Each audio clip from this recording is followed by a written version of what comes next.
Hello students, welcome back. Organisational behaviour इस subject के बारे में हम डिस्कशन कर रहे थे और प्रीवियस जो हमारे लेक्चर वीडियोस थे वहां पर हमने कुछ फंडामेंटल कॉन्सेप्ट्स कवर किए हैं। आज इस लेक्चर वीडियो के थ्रू जो टॉपिक हम कवर करने जा रहे हैं that is need and importance of organisational behaviour. जैसे हमने पहले डिफाइन भी किया है, लाइक ऑर्गेनाइजेशनल बिहेवियर क्या है? It is the study of human behaviour in organisational context. तो जो भी आपकी ऑर्गेनाइजेशन है, उस ऑर्गेनाइजेशन में जितने भी ह्यूमन बीइंग्स, जो भी इंडिविजुअल्स इन्वॉल्व हैं, जिस भी अलग अलग डेजिग्नेशन पे वो लोग वर्क परफॉर्म कर रहे हैं, उन सभी के वर्क रिलेटेड बिहेवियर को प्लस उनका जो इंडिविजुअल बिहेवियर है उसको स्टडी करना, उसी को हमने ऑर्गेनाइजेशनल बिहेवियर कहा था।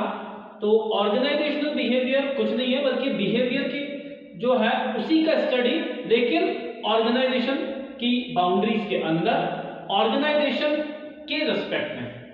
ठीक है, तो ऑर्गेनाइजेशनल बिहेवियर जो है it is the study of human behaviour within organisation.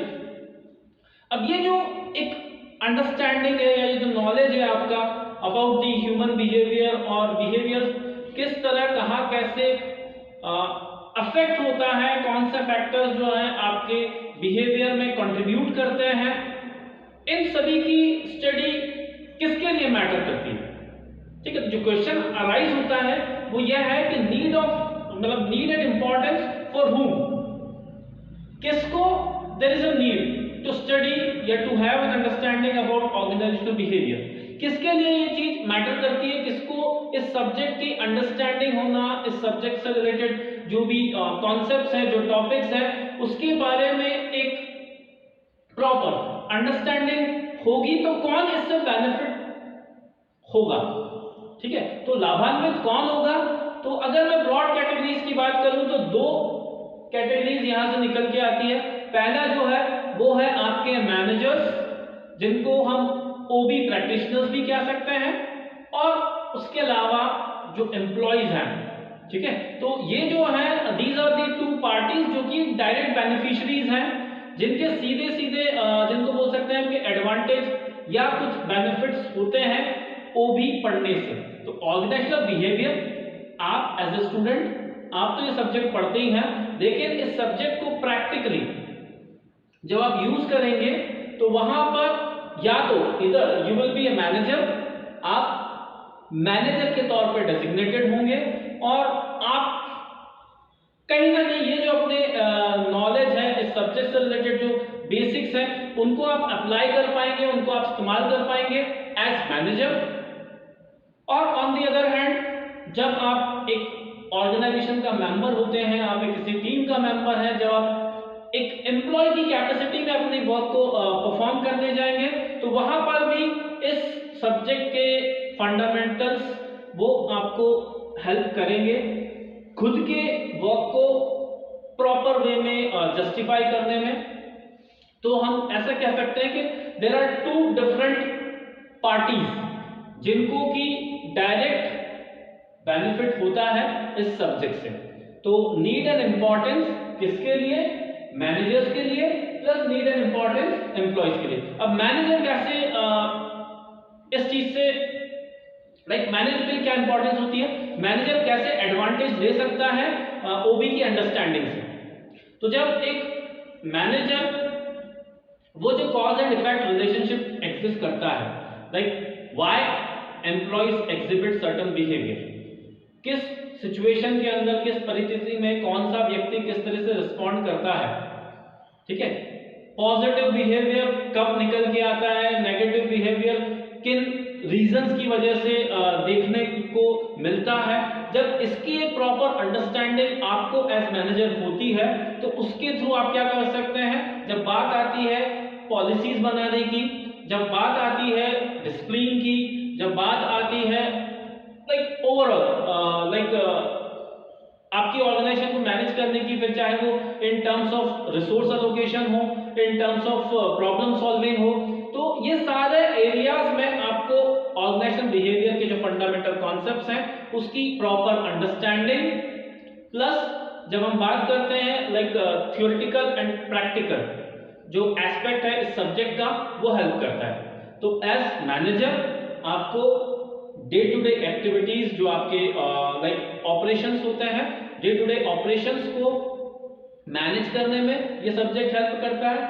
Plus अगर आप एम्प्लॉय हैं तो आप किस तरह से जेलप होते हैं, जेलस नहीं बोल रहा हूं मैं, जेलप, ठीक है, तो किस तरह से आप एक दूसरे के वर्क को कॉम्प्लीमेंट कर सकते हैं उस चीज की अंडरस्टैंडिंग आपको होती है जब आप खुद के बिहेवियर को और दूसरे जो आपके आसपास जो आपके इर्द गिर्द लोग काम करते हैं उनके बिहेवियर को जब समझ पाते हैं, ठीक है। तो आपका बिहेवियर कैसे दूसरों की वर्किंग को अफेक्ट करेगा, दूसरे आपको किस तरह से अफेक्ट करते हैं पॉजिटिवली नेगेटिवली, उनका बिहेवियर जो है, उनका वर्क रिलेटेड बिहेवियर वो आपकी वर्किंग को कैसे अफेक्ट करता है, तो आप कैसे सफर करेंगे या आपका वर्क कैसे सफर करेगा अगर कोई एक नेगेटिव बिहेवियर आपके टुवर्ड्स किसी एम्प्लॉइज से आता है। वहीं ऑन दी अदर हैंड अगर कोई पॉजिटिवली आपको ट्रीट करता है, कोई एक पॉजिटिव बिहेवियर आपके लिए शो करता है, तो आप उससे किस तरह से मोटिवेट होते हैं, कैसे आप उसको उस पॉजिटिव बिहेवियर से कैसे आपके अंदर पॉजिटिविटी आती है और आप कैसे अपने लाइक वर्क को और बेहतर कर पाते हैं, इसकी अगर अंडरस्टैंडिंग होती है तो आप एज एम्प्लॉय भी वहां पर बेनिफिटेड होते हैं। जब बात आती है टीम में कंट्रीब्यूट करने की, जब बात आती है कोऑर्डिनेशन मेंटेन करने की, जब बात आती है लाइक एक दूसरे को हम कह सकते हैं कि कॉम्प्लीमेंट करने की, ठीक है। डेप्यूटेशन मतलब कई बार आपने देखा होगा ऑर्गेनाइजेशन में बहुत सारी इस तरह की प्रैक्टिसेस होती है। Let's say if a person is going on leave तो वो अपना अपना चार्ज जो है वो किसी और पर्सन को दे के जाता है। डेप्यूटेशन पे कई बार आपको सेम डिपार्टमेंट में या दूसरे डिपार्टमेंट में भेजा जाता है कुछ स्पेशल टास्क परफॉर्म करने के लिए, तो वो सारी चीजें होती है और वो कब पॉसिबल है जब आप अच्छे से अपनी वर्क प्रोफाइल को समझें, अपने जो वर्क रिलेटेड बिहेवियर्स हैं उनको आप थोरोली समझ पाए। एट द सेम टाइम ये जो लाइक चीजें हैं वो अप्लाई होती है दूसरों के बिहेवियर के ऊपर, उनके वर्क रिलेटेड बिहेवियर्स के ऊपर भी, उनकी जॉब प्रोफाइल्स के ऊपर भी, ठीक है। तो एज एम्प्लॉय आप अपना कंट्रीब्यूशन और बेहतर तरीके से दे सकते हैं जब आपको अपने बिहेवियर से रिलेटेड इनपुट्स पता हो, आपका जो भी बिहेवियर पूरा प्रोसेस है, ठीक है, वो आपको पता हो, प्लस आपके बिहेवियर आउटकम्स जो है वो किस तरह से बाकी लोगों को पॉजिटिव या नेगेटिव वे में अफेक्ट करेंगे। तो ये सारी एक अंडरस्टैंडिंग आपको एक और अच्छा एम्प्लॉय बनाने में हेल्प कर सकता है। तो अब जो एक कॉमन यहां से हमने बात किया कि कैसे अलग अलग लेवल पे ये चीज इंपॉर्टेंट है या मैटर करती है, क्यों मैनेजर्स के लिए इंपॉर्टेंट है ऑर्गेनाइजेशन बिहेवियर को समझना पढ़ना, और क्यों एक एम्प्लॉय को जरूरत है इसके बेसिक्स पता होने की। अब अगर हम कुछ कॉमन पॉइंट्स देखें तो यहां पर आप देख सकते हो, पहला जो है प्रोडक्टिविटी बढ़ाने के लिए, देखिए see each and everything is related with your behaviour, ठीक है। आपका मूड स्विंग होता है, आप के अंदर कुछ नेगेटिव इमोशंस अगर आते हैं तो वो चीज अफेक्ट करेगी आपके बिहेवियर को,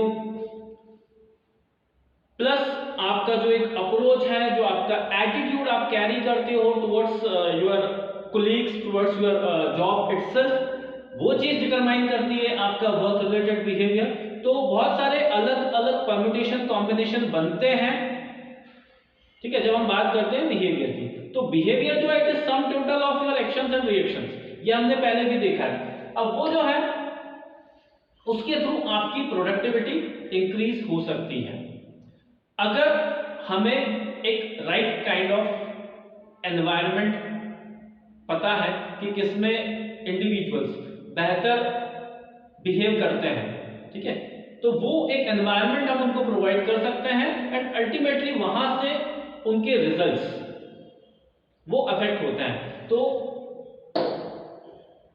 अच्छे रिजल्ट्स के लिए एक right set of you can say work environment वो आपको प्रोवाइड करना होता है,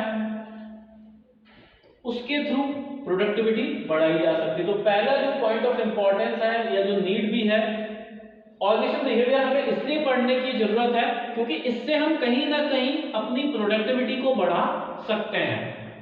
देखिए बिहेवियर की जब हम बात करते हैं, जो भी आपकी मिसअंडरस्टैंडिंग्स होती हैं, कॉन्फ्लिक्ट्स होते हैं, जो डिस्प्यूट्स आते हैं वर्क प्लेस पे, अगर मैं डिस्प्यूट्स की बात करता हूं तो मेजर जो डिस्प्यूट्स हैं उसका रीजन बिहेवियर इश्यूज होते हैं। तो अगर मैं बिहेवियर इश्यूज को कंट्रोल कर पाता हूं, दैट मीन्स मैं एक प्रोडक्टिव वर्कफोर्स क्रिएट कर पा रहा हूं। तो एक पॉजिटिव वर्कफोर्स, एक इफेक्टिव वर्कफोर्स आपको मिल सकता है अगर आपको लोगों के बिहेवियर के बारे में प्रॉपर अंडरस्टैंडिंग हो। तो पहला जो पॉइंट है that is increase productivity, behaviour processes, behaviour issues का एक प्रॉपर नॉलेज, उसके थ्रू हम क्या कर सकते हैं, प्रोडक्टिविटी या जो आपका आउटकम है, जो आपके रिजल्ट्स हैं उनको बढ़ा सकते हैं। इंक्रीज्ड जॉब सेटिस्फेक्शन, लाइक जब मैं वर्क रिलेटेड एटीट्यूड्स की बात करता हूं तो एक जो एटीट्यूड आता है वो है आपका job satisfaction. To what extent आप अपने वर्क को लेके कॉन्फिडेंट है, एट द सेम टाइम जिसको बोलते हैं एक राहत, एक प्लीजेंट फीलिंग जो आपको मिलती है at the end of the day, जब आपको ऐसा लगता है कि ओके फाइन मैंने कुछ अच्छा किया है, आई हैव डन समथिंग जो कि वर्दी है, वो एक फीलिंग आना। तो जॉब सेटिस्फेक्शन, कई बारी हम लोगों को एक्सक्यूज देता पाते हैं, है ना, कोई लाइक अपनी सैलरी से कुछ नहीं होता, संतुष्ट नहीं होता है, कोई अपने नेचर ऑफ वर्क जो उसको दिया जाता है, जो एक्टिविटीज उसको असाइन की जाती है उससे वो हैप्पी नहीं होता है। तो द थिंग इज दैट के जो बिहेवियर है, ठीक है, आपका बिहेवियर कब अच्छा होगा या कब अच्छा कहलाएगा, या हम ऐसा कह लें कि अगर आपके बिहेवियर अच्छा या बुरा आपको समझ आता हो, उसके अकॉर्डिंग हम क्या कर सकते हैं, चीजें एडजस्ट कर सकते हैं जिससे कि एक सेंस ऑफ सेटिस्फेक्शन उसको बढ़ाया जा सके। अगर कोई कंप्लेन करता है कि वो इसलिए परफॉर्म नहीं कर पाता बिकॉज उसको आप जितना वो डिजर्व करता है उतना पेमेंट नहीं देते, ठीक है, तो लो प्रोडक्टिविटी का एक रीजन हो सकता है अनफेयर या हम ऐसा कह सकते हैं अनजस्टिफाइड रेम्यूनरेशन। आपकी जो पेमेंट पॉलिसी है वो सही नहीं है, उस वजह से लोग पर्पसफुली या तो जितना दे सकते हैं उतना इनपुट को देते नहीं है। तो व्यक्ति क्या करता है, जान करके अपना 100% नहीं देगा क्योंकि उसको ही पता है कि अगर मैं दे भी दूं तो बदले में मुझे क्या मिलेगा। तो लाइक ये गिव एंड टेक हर कोई एक्सपेक्ट करता है। तो कौन क्या एक्सपेक्ट करता है, किस वजह से वो अपने इनपुट्स को कम ज्यादा करता है या एडजस्ट करता है, उसकी अगर अंडरस्टैंडिंग आपको होगी, ठीक है, तो आप वो सारी चीजें उनको दे पाएंगे जो कि आपके एम्प्लॉइज आपसे एक्सपेक्ट करते हैं। तो एज ए मैनेजर आप अपने एम्प्लॉइज का लेवल ऑफ सेटिस्फेक्शन बढ़ा सकते हैं कब, जब आपको पता हो कि क्या चीज उनको एक सेंस ऑफ अचीवमेंट प्रोवाइड करती है, एक सेंस ऑफ सेटिस्फेक्शन देती है। फिर रिड्यूस एब्सेंटीज, लाइक सी एब्सेंटीज और टर्नओवर, ये दो चीजें रिलेटेड है। आप देख सकते हो यहाँ पे पॉइंट भी साथ साथ लिखे हुए हैं। हम क्यों टाइमली रिपोर्ट नहीं करते? देखिए एक चीज होती है कि आपका इंटरेस्ट जब किसी चीज में होता है, अगर आपका मन कहीं लगता है, ठीक है, तो रिजल्ट्स भी निकल के आते हैं। आप किसी भी चीज के लिए पॉजिटिव या नेगेटिव होते हैं, वो डिपेंड करता है आपका वहां पे कितना इन्वॉल्वमेंट है, डिग्री ऑफ इन्वॉल्वमेंट। पार्टिसिपेशन की जब हम बात करते हैं, अगर पार्टिसिपेशन आपका हम कह सकते हैं कि ज्यादा है और एट द सेम टाइम उस पार्टिसिपेशन को एप्रिडिएट भी किया जाता है, उसको क्रेडिट भी मिलता है, उसको एक्नॉलेज किया जाता है, तो बट ऑब्वियस है ये चीज नहीं होगी। लेकिन जहां पर आपको वैल्यू नहीं किया जाता, जहां पे आपके मैनेजर्स आपको इल ट्रीटमेंट देते हैं, ठीक है, जहां पर आपको ऐसा लगता है कि किसी तरह की डिस्पैरिटी, किसी तरह का पक्षपात या भेदभाव होता है, तो वहां पर ना तो सेटिस्फेक्शन रहेगा और अल्टीमेटली ऐसी जगहों पर आप देखोगे कि एब्सेंटीज और टर्नओवर रेट हायर साइड पे होगा। जब लोग सेटिस्फाई नहीं होंगे, जब उनको प्रॉपर एनवायरनमेंट नहीं मिलेगा,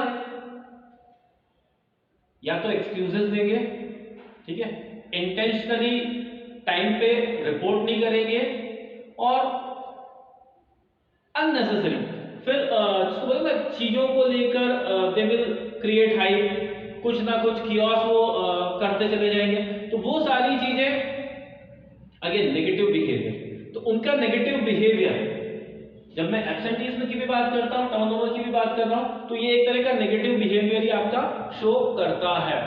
तो उस नेगेटिव बिहेवियर को कंट्रोल किया जा सकता है व्हेन, जब आपको ओबी की प्रॉपर अंडरस्टैंडिंग होगी।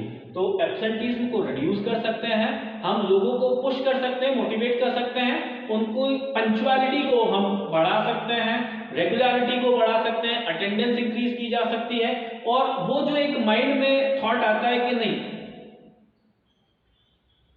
इट्स ओवर, ठीक है ना, अब मुझे कंटिन्यू नहीं करना है, मुझे ये ऑर्गेनाइजेशन छोड़ना है, तो इस तरह के नेगेटिव थॉट्स को भी अवॉइड आप कर सकते हैं अगर आप उनको एक सही set of work situations offer कर पाए, तो उसके थ्रू आप एब्सेंटीज्म और टर्नओवर कम कर सकते हैं। देन जब बात आती है वर्क रिलेटेड रिलेशनशिप्स की, तो इंडस्ट्रियल रिलेशनशिप्स को इंप्रूव किया जा सकता है, एक हेल्दी और कॉन्जीनियल वर्क प्लेस आप क्रिएट कर सकते हैं ओबी के फंडामेंटल कॉन्सेप्ट्स को यूज करते हुए। फिर चाहे वो लाइक आपके लीडरशिप रिलेटेड इश्यूज हो, ठीक है, आपके ग्रुप फॉर्मेशंस हो, टीम बिल्डिंग की जब हम बात करते हैं, तो यहां पर एक कल्चर या क्लाइमेट की मैं बात करूं, तो ये सारी चीजें डेवलप की जा सकती है, और उससे कहीं ना कहीं आपकी जो लाइक सुपीरियर सबऑर्डिनेट रिलेशनशिप होती है, बॉस और एक वर्कर के बीच का जो एक डिस्टेंस है, उनके बीच की जो एक अंडरस्टैंडिंग है, डिस्टेंस को हम कम कर सकते हैं, अंडरस्टैंडिंग को हम इंप्रूव कर सकते हैं। तो वो सारे बेनिफिट या फायदे भी आपको होते हैं, आप इंडस्ट्रियल रिलेशंस बेहतर कर पाते हैं, जहां पर कम से कम स्कोप हो स्ट्राइक का, कम से कम चांसेस हो लाइक जिसको देखकर वर्कर्स आपके अगेंस्ट जाएं। तो जब उनको एक हैप्पी और हेल्दी वर्क प्लेस मिलेगा, तो पॉजिटिव बिहेवियर भी उनका निकल के आएगा। Then comes effective resource utilisation. Like जब बात आती है रिसोर्सेज के प्रॉपर यूज को लेकर, कंसंट्रेशन, ठीक है, एक चीज होती है स्ट्रेस में कोई काम करना, और एक चीज होती है टेंशन फ्री होके, फ्री माइंड के साथ, अंडर प्रेशर और विदाउट प्रेशर। दो तरीके से अगर हम आपकी वर्किंग को देखें या स्टडी करने जाएं, आप खुद भी अगर उस चीज का असेसमेंट करके देखें, तो आप कहां पे ज्यादा प्रोडक्टिव होते हैं। आपका बिहेवियर अलग अलग सिचुएशन में अलग अलग होगा। अंडर प्रेशर आप अलग तरीके से बिहेव करेंगे, हो सकता है आप बहुत ज्यादा पैनिक हो जाएं, एंजाइटी में आ जाएं, मिस्टेक्स या एरर के चांसेस बढ़ जाएं। ऑन दी अदर हैंड जब आप फ्री होके काम करते हैं, तो आप कंसंट्रेट भी कर पाते हैं, आप फोकस कर पाते हैं, और वो जो मिस्टेक्स हैं उनको हम अवॉइड भी कर सकते हैं, ठीक है। तो कॉन्शियस माइंड के साथ और कॉशियस होके, सावधानी के साथ जब काम करोगे, तो बट ऑब्वियस है हम एफिशिएंसी अपनी बढ़ा सकते हैं। कम से कम इनपुट्स में ज्यादा से ज्यादा आउटपुट्स हम दे पाते हैं। प्रॉपर हम रिसोर्सेज, जो भी आपके संसाधन हैं, चाहे हम मटेरियल की बात करें, मशीन्स की बात करें, उन सबको हम अच्छी तरीके से इस्तेमाल कब कर पाएंगे, जब हम बिना स्ट्रेस, बिना लोड के काम करेंगे। तो वही चीज है कि बिहेवियर, एक सिचुएशन 1, एक सिचुएशन 2। अब अलग अलग सिचुएशन में आप भी जानते हैं अलग अलग तरीके से हम बिहेव करते हैं। तो वही है कि जब रिसोर्सेज की भी बात आती है तो एक प्रॉपर एनवायरनमेंट देके एक राइट काइंड ऑफ बिहेवियर जो आप एक्सपेक्ट करते हैं उस बिहेवियर के लिए आपको अपना एंड से इनपुट्स देने होते हैं। और अगर वो इनपुट्स आप दे पाते हैं तो आई एम श्योर डेफिनेटली कहीं ना कहीं आप ऑर्गेनाइजेशन की एफिशिएंसी और इफेक्टिवनेस दोनों बढ़ा सकते हैं। तो रिसोर्स एलोकेशन और उनका यूटिलाइजेशन ये भी बेहतर हो जाता है अगर हमें बिहेवियर जो एक रिलेशनशिप है वो पता हो। तो this is all about the need and importance of organisational behaviour. तो किसके लिए मैटर करता है? ओबी की जो स्टडी है ऑर्गेनाइजेशनल बिहेवियर के जो एक अंडरस्टैंडिंग है वो मैनेजर्स को भी हेल्प करती है, एम्प्लॉइज को भी हेल्प करती है। कैसे हेल्प करती है वो इन पॉइंट्स के थ्रू हमने कवर किया था। पहला, प्रोडक्टिविटी आपकी बढ़ जाती है और प्रोडक्टिविटी बढ़ रही है दैट मींस कहीं ना कहीं एफिशिएंसी इफेक्टिवनेस दोनों आपकी बढ़ रही है।